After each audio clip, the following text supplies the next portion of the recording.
Бектур Исбаевич, мен бүгін Бишкек шаарынын Свердлов районундағы 3 конуштун курч көйгөйлөрүн белгилеп кетейин сизге.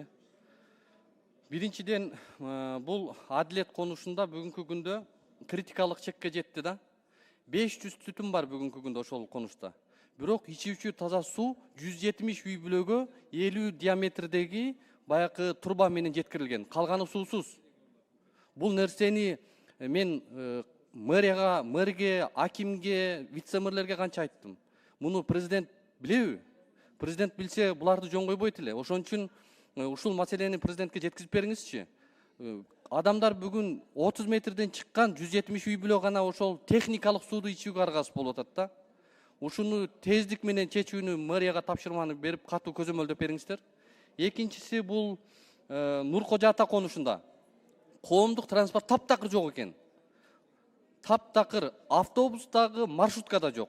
Адамдар 1,5-2 километрге чейин баякы жөө каттап анан коомдук транспортты пайдаланып атат да. Ошол конушка кирбей атат. Эмнеге десек, жолу жаман, жолу туура келбейт депчи. Эмне деген шылтоо болчу? Ушуну дагы катуу көзөмөлдөтүп бериңиздер. Үчүнчүсү бул Акжар конушу. Мектеп түшпөй калды эле, бирок президентибизге бул маселени жеткиздик.